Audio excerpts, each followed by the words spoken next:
Após a Revolução Russa de 1917, Lenin coloca em prática sua doutrina de expansão mundial do comunismo e, em 1920, estabelece as condições para a filiação ao Partido Comunista, entre elas a realização de amplas campanhas de agitação e propaganda nas organizações militares, principalmente no Exército. Em 25 de março de 1922, nasce o Partido Comunista do Brasil, o PCB. O novo partido aceitava as ordens diretas de Moscou.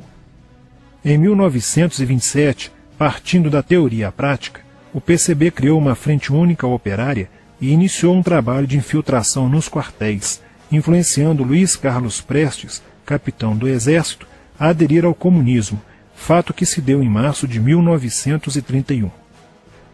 Em abril de 1935, Prestes foi incumbido pela direção da Internacional Comunista de promover um levante armado no Brasil. O movimento tinha por objetivo derrubar o presidente Getúlio Vargas e tomar o poder. Liderados pela Aliança Nacional Libertadora, militares inclinados ao comunismo iniciaram a rebelião no dia 23 de novembro de 1935, dentro dos quartéis em várias partes do país. Mas devido à falta de organização dos ataques e à ausência do apoio popular, o exército derrotou os comunistas e evitou o golpe de Estado. Em seguida, Prestes é preso e perde a patente de capitão. Com o advento da Segunda Guerra Mundial e a invasão da Rússia pelos nazistas, a política exterior soviética muda e Stalin tenta ganhar o apoio das democracias ocidentais. O PCB redireciona sua política seguindo disciplinadamente a orientação de Moscou e apoia Getúlio Vargas. Após o final da Segunda Guerra Mundial, o PCB reinicia a agitação das massas populares e tenta desestabilizar o governo Dutra através de uma política conspirativa. Durante toda a década de 50, Moscou, através de suas redes apoiadas pelos partidos comunistas no mundo inteiro, tentava desestabilizar as democracias ocidentais. Como consequência, nessa época, em muitas universidades ocidentais, predominava uma visão social esquerdista, sendo que grande parte do terceiro mundo aclamava o modelo soviético como a estrada para a justiça social. Muitos intelectuais se declaravam marxistas. Assim, a conjuntura era altamente favorável ao comunismo, o que provocou sua expansão dramática até o final da década de 50, com a vitória da Revolução Cubana. Isso fez o PCB defender com mais intensidade a luta armada como a única solução viável e progressista dos problemas brasileiros. A União Soviética, destinada a aumentar o seu campo de influência no continente americano, despertou interesse pelo Brasil, um país de dimensões imensas, fronteiriço com quase todos os países da América do Sul, país estratégico no cenário mundial que poderia pender o fiel da balança para o lado comunista. Nos primeiros anos da década de 60, o Brasil passou a viver período de crescente instabilidade política, militar e institucional. Em 1961, Luiz Carlos Prestes encontrou-se com Nikita Khrushchev em Moscou para planejar a Revolução Agrária no Brasil. Neste mesmo ano, no governo de Jânio Quadros, o Partido Comunista Brasileiro enviou a Cuba, com apoio de Fidel Castro, dezenas de brasileiros para o treinamento político-militar, visando a preparação de quadros revolucionários para desencadear ações de guerrilha rural e urbana no Brasil. Os chineses também colaboraram para a tentativa de implantação do comunismo no Brasil, recebendo na Academia Militar de Pequim, em 1962, um primeiro contingente de brasileiros, visando a formação de quadros guerrilheiros para o movimento que viria a ser implantado na região do Araguaia. No nordeste do Brasil, Francisco Julião organizava as ligas camponesas, com militantes treinados em Cuba. O apoio cubano concretizou-se no fornecimento de armas e dinheiro, além da compra de fazendas em Goiás, Acre, Bahia e Pernambuco, para funcionar como campos de treinamento. No dia 4 de dezembro de 1962, o jornal O Estado de São Paulo noticiou a descoberta e o desbaratamento de um campo de treinamento de guerrilha no estado de Goiás, em uma das 3 fazendas pertencentes às ligas camponesas. Enquanto isso, Goulart governava o país de uma forma pendular. Ora pendia para o lado dos comunistas, ora para o lado dos conservadores. Em setembro de 1963, tudo indicava que o país caminhava para uma revolução de esquerda, principalmente com João Goulart apoiando a sindicalização de sargentos, promovendo a quebra da hierarquia e da disciplina nas Forças Armadas. Em 4 de outubro de 1963, Goulart solicita o estado de sítio ao Congresso Nacional, pelo prazo de 30 dias. A manobra foi repelida pelo Congresso e João Goulart passou a conduzir ações no sentido de implementar o projeto golpista que desaguaria em um regime totalitário de esquerda. Insuflado e orientado por seu cunhado Leonel Brizola, pregava a necessidade de reformas de base e a implantação de uma república sindicalista. Controlando o aparelho sindical, o governo promovia o grevismo, a anarquia e o caos. O país passou a viver dias de intranquilidade, estagnação econômica e inflação descontrolada. Em meio à crescente radicalização do ambiente político, Leonel Brizola era a liderança que unificou as esquerdas na frente de mobilização popular, criando o grupo dos 11 companheiros para tomar o poder pela luta armada. Segundo Brizola, o grupo dos 11 seria a vanguarda avançada do movimento revolucionário, a exemplo da Guarda Vermelha da Revolução Socialista de 1917 na União Soviética. Alheio às críticas que lhe endereçavam militares e oposição civil, João Goulart e o PCB mantinham entendimentos constantes. No dia 13 de março de 1964, um comício realizado na Praça Central do Brasil, no Rio de Janeiro, ficou conhecido como a Comissão das Reformas. Mais de 100 mil pessoas participaram, pedindo a legalização do PCB e a entrega de armas ao povo para a luta armada. No palanque estavam João Goulart, Miguel Arraes e Leonel Brizola.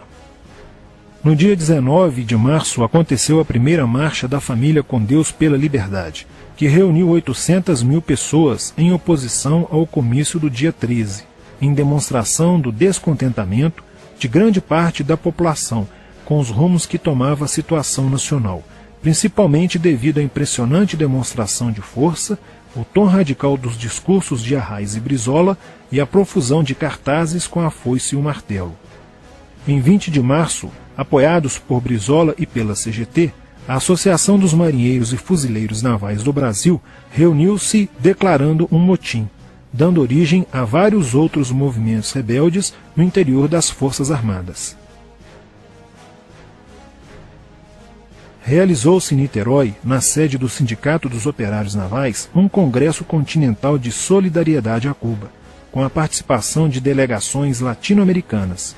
Luiz Carlos Prestes manifestou o desejo de que o Brasil fosse a primeira nação da América do Sul a seguir o exemplo de Cuba, se tornando uma nação comunista. Na véspera de 30 de março de 1964, João Goulart, ignorando o pedido de assessores e do seu líder na Câmara, Tancredo Neves, compareceu à sede do Automóvel Clube para uma homenagem da Associação dos Sargentos da Polícia Militar. No seu discurso, Goulart defendeu a mudança na Constituição para que pudesse concorrer às eleições presidenciais de 1965, desagradando a Carlos Lacerda, Magalhães Pinto e Juscelino Kubitschek, pré-candidatos à presidência da República. O golpe da esquerda já estava preparado para 1º de maio de 1964, caso o Congresso Nacional não aprovasse as mudanças. A imprensa brasileira, bem como importantes setores da Igreja Católica, do meio empresarial e a maior parte do Congresso Nacional, exigiam ações das Forças Armadas para conterem os comunistas no Brasil. Ao final de março, jornais como o Globo, Jornal do Brasil, Correio da Manhã e Diário de Notícias pregaram abertamente a deposição do presidente João Goulart. Nos bastidores dos acontecimentos, os serviços secretos dos Estados Unidos e da União Soviética trabalhavam intensamente, tentando cada um fazer a balança pender para o seu lado, não medindo esforços para levarem o Brasil a uma guerra civil. O general Olímpio Mourão Filho resolveu partir com suas tropas sediadas no estado de Minas Gerais para o Rio de Janeiro. O general Castelo Branco, ao saber disso, telefonou para Magalhães Pinto, governador de Minas Gerais, com o intuito de segurar o levante. O governador mineiro argumentou que, uma vez iniciada a revolução, seria um erro parar, pois alertaria as forças fiéis a Goulart, podendo agravar a situação. A falta de reação do governo Goulart e dos grupos que lhe davam apoio foi notável. Não se conseguiu articular uma reação armada por parte da esquerda. Também fracassou uma greve geral proposta pelo Comando Geral dos Trabalhadores, em apoio ao governo. João Goulart, em busca de segurança, viajou no dia 1º de abril do Rio de Janeiro, onde se encontrava no momento da Revolução, para Brasília, e em seguida para Porto Alegre, onde Leonel Brizola tentava organizar a resistência. Mas João Goulart desistiu de um confronto militar com os revolucionários e seguiu para o exílio no Uruguai. No dia 2 de abril, o presidente da Câmara dos Deputados, Ranieri Mazzilli, assume provisoriamente a presidência da República e mais de 1 milhão de pessoas lotaram as ruas e praças do país para comemorar a vitória. No dia 11 de abril de 1964, o Congresso Nacional se reuniu para eleger o novo presidente da República. O general Castelo Branco, aclamado por grande parte da sociedade brasileira, apoiado pela imprensa e por importantes setores da Igreja Católica, além de contar com a aprovação de grandes líderes políticos, entre eles Juscelino Kubitschek, precisava de 238 votos para ser eleito em primeiro turno, e acabou recebendo 361 votos. No dia 15 de abril, Castelo Branco assume a presidência da República, consolida a vitória sobre o movimento comunista e renova as esperanças do povo brasileiro de ter um país com dias melhores. Porém, a esquerda derrotada colocaria em cena, nos anos posteriores, Carlos Marighella, ideológico comunista e defensor da luta armada, que submeteria o povo brasileiro às ações mais obscuras da guerrilha, o terrorismo.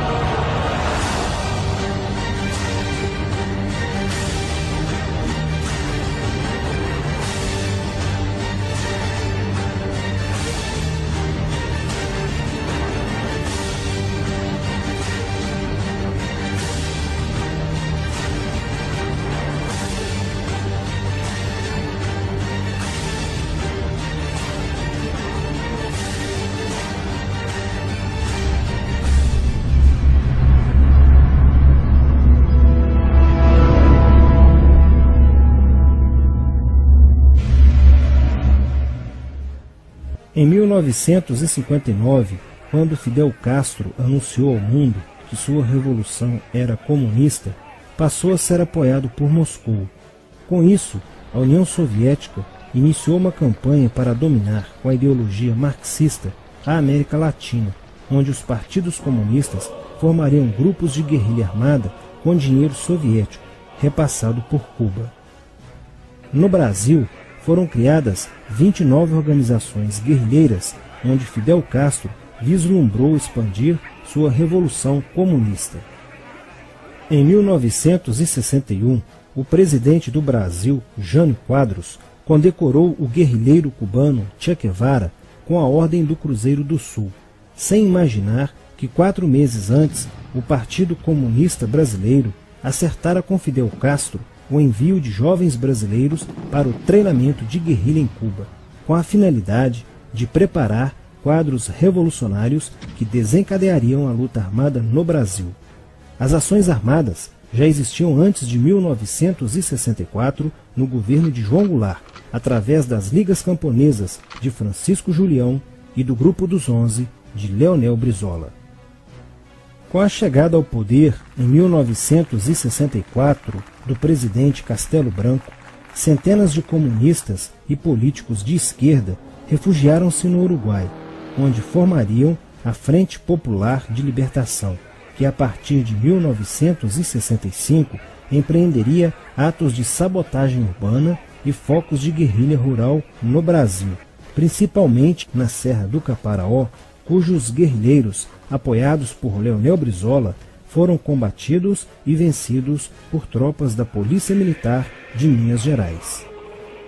Em 1966, a esquerda brasileira, decidida a tomar o poder à força e em curto prazo, passou a adotar táticas terroristas como as que foram usadas pelo grupo guerrilheiro Ação Popular, que ao explodir uma bomba no saguão do Aeroporto Internacional de Guararapes, em Recife, matou o jornalista Edson Regis de Carvalho e o almirante Nelson Gomes Fernandes, A influência da Revolução Cubana passou a servir de modelo para muitos revolucionários como Carlos Marighella, do PCB, que em 1967 viajou a Cuba e participou de um evento sobre a propagação da luta armada no território brasileiro. De volta ao Brasil, em setembro de 1967, Marighella criou a Ação Libertadora Nacional, ALN, e começou a recrutar jovens brasileiros entre os estudantes que, depois de preparados ideologicamente, foram enviados a Cuba. Em 1968, com a chegada ao Brasil do primeiro contingente da ALN de guerrilheiros formados em Cuba, entrou em cena Carlos Lamarca, capitão do Exército e militante da Vanguarda Popular Revolucionária, VPR, que se uniu a Marighella e em janeiro de 1969 explodiu 50 quilos de dinamite no QG do 2º Exército, matando na explosão o soldado do Exército Mário Cosel Filho e ferindo 6 militares. E ainda, na cidade de São Paulo, os guerrilheiros avançaram com um veículo roubado e abordaram o capitão Chandler, do Exército dos Estados Unidos, que se encontrava no interior de um automóvel quando saía de sua residência. Chandler foi morto por uma rajada de metralhadora em frente da esposa e do filho de 9 anos. O Comando de Libertação Nacional, Colina, criado em Belo Horizonte no ano de 1968, executou na capital mineira vários assaltos a agências bancárias e atentados à bomba. Os guerrilheiros se reuniam durante as sessões de cinema no Cine Acaiaca, localizado na área central de Belo Horizonte, para planejarem as ações de terror e guerrilha. A situação estava ficando caótica no país. Os guerrilheiros praticavam atentados à bomba nas grandes cidades, matando e ferindo vários inocentes, aumentando a insegurança e o medo da população, que passou a exigir ações imediatas do governo brasileiro para acabar com a violência praticada pela guerrilha. Atendendo ao clamor público para combater o terrorismo e a guerrilha com mais rigor, o presidente Costa e Silva editou o Ato Institucional número 5, AI-5, que previa o exílio e punições mais severas aos autores de atos de guerrilha terrorista praticados contra a população brasileira. Em desafio à nova medida do governo de proteção à sociedade, Carlos Marighella, em 1969, lançou o seu mini-manual do guerrilheiro urbano. Neste mesmo ano, só no Rio de Janeiro, a ALN, para aumentar os seus recursos financeiros, praticou 30 assaltos, sendo a maioria deles contra as agências bancárias. E ainda, em 1969, a ALN, juntamente com o movimento revolucionário 8 de outubro, o MR8, sequestrou o embaixador dos Estados Unidos, Charles Burke. O sequestro foi sugerido pelo guerrilheiro Franklin Martins. Os guerrilheiros exigiram a libertação de 15 presos políticos, dentre os quais se encontrava José Dirceu. A exigência foi prontamente atendida pelo governo militar. A ALN estava prestes a sofrer um grande golpe quando Marighella começou a cair, após a prisão de um militante de sua organização no dia 1º de outubro de 1969. Os dados fornecidos pelo militante da ALN preso coincidiram com informações prestadas por outro militante da VPR, que também denunciou o envolvimento de vários religiosos com grupos de guerrilha, entre eles Frei Beto. Quando Frei Fernando e Frei Ivo, também envolvidos com os grupos guerrilheiros, foram presos e logo após interrogados, os religiosos entregaram o ponto de contato de Carlos Marighella, na cidade de São Paulo. No dia 4 de novembro de 1969, o ponto foi cercado pela polícia, onde Marighella, percebendo o cerco, reagiu e foi morto. Depois da morte de Marighella, centenas de guerrilheiros foram presos e mais de 300 armas apreendidas. 2 sequestros de diplomatas, o embaixador alemão Enfried von Hollemer e o cônsul japonês Nobuo Okushi foram feitos às pressas para libertar os guerrilheiros que continuavam presos. Inspirados no marxismo cultural, vários militantes da esquerda brasileira iniciaram a estruturação de uma organização que se infiltrou nas faculdades brasileiras, bem como no meio artístico e cultural e principalmente nas edições de jornais, setores estes com grande poder de influência sobre a formação da opinião popular. Durante as manifestações, vários militantes comunistas, usando armas de fogo, eram infiltrados no movimento estudantil e disparavam contra os manifestantes, na intenção de colocar a opinião pública contra o regime militar. Com a morte de Marighella, Lamarca havia assumido a posição de líder mítico, que sustentava a esperança na vitória comunista. Em 1970, quando o embaixador suíço Giovanni Butcher foi sequestrado, o governo se recusou a soltar os presos da lista apresentada pelos guerrilheiros. Depois de 40 dias de sequestro, os guerrilheiros quiseram matar o embaixador suíço. Porém, o governo militar cedeu e as exigências dos guerrilheiros sequestradores foram atendidas, preservando a vida do diplomata. Na cidade de São Paulo, o cerco sobre a vanguarda popular revolucionária, liderada por Carlos Lamarca, estava se fechando. Isso fez com que Lamarca fugisse para o Vale da Ribeira e montasse um campo de treinamento para a guerrilha. Na tentativa de descobrir este campo, tropas da Polícia Militar do estado de São Paulo foram deslocadas para a região. No dia 8 de maio de 1970, um pelotão comandado pelo tenente da Polícia Militar, Alberto Mendes Júnior, foi emboscado e rendido por guerrilheiros da VPR. O tenente Mendes foi feito refém e obrigado a seguir com os guerrilheiros na direção de Sete Barras. Depois de um dia e meio andando pela mata, Lamarca formou um tribunal revolucionário e decidiu matar o tenente Mendes, que teve o crânio esmagado por coronhadas de fuzil desferidas pelos guerrilheiros Diógenes e Fujimori. Apesar do cerco, Lamarca conseguiu escapar e em 1971 chegou ao sertão da Bahia. Depoimentos de guerrilheiros presos em Salvador levaram o exército ao esconderijo de Lamarca, que, estando armado de metralhadora, reagiu à prisão e foi morto. Após a morte de Lamarca, o número de militantes presos era bem maior que o número de guerrilheiros em ação no Brasil. Os guerrilheiros, percebendo que o cerco estava se fechando, passaram a sequestrar aviões comerciais e obrigar o piloto a desviar para outro país, onde pudessem se exilar. 4 desses aviões foram desviados para Cuba. Os guerrilheiros comunistas estavam perdendo a guerra. Os militantes que abandonavam as armas eram acusados de traição nos tribunais vermelhos e executados pelos próprios companheiros, em atos de justiçamento. Já no início de 1971, o PCdoB conduzia o trabalho de campo na região do Araguaia, na divisa entre os estados de Goiás, Pará e Maranhão, com a missão de implantar um núcleo guerrilheiro que tinha por objetivo fomentar uma revolução socialista, onde centenas de guerrilheiros já haviam se estabelecido há pelo menos 6 anos. No início de abril de 1972, o presidente Médici enviou à região do Araguaia equipes especializadas em inteligência que, da busca do conhecimento sobre a atividade clandestina, logo efetuaram as primeiras prisões, entre elas a de José Genuíno, primeiro guerrilheiro preso no Araguaia.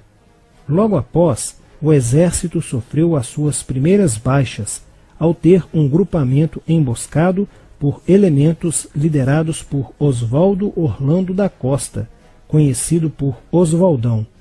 Isso fez com que o exército passasse a empregar tropas convencionais que cercaram toda a região do Araguaia. Com a derrota cada vez mais próxima e com o total abandono logístico do PCdoB, ao qual os guerrilheiros foram relegados, sem armas, comida e remédios, vários militantes da guerrilha encurralados quiseram se entregar, mas foram mortos pelos próprios companheiros em atos de justiçamento.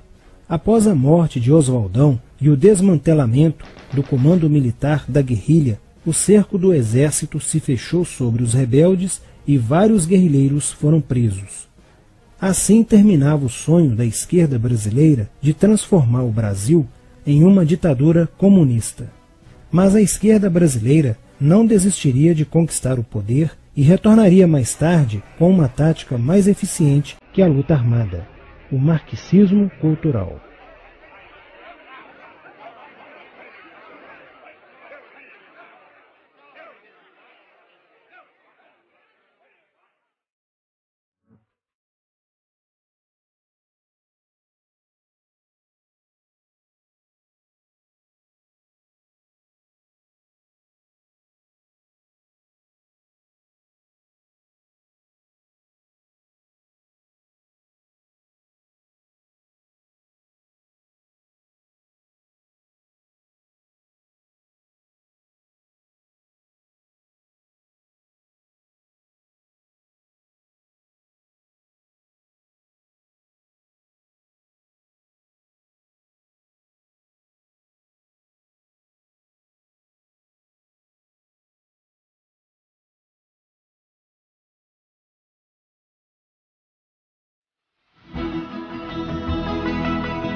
Some they know is love.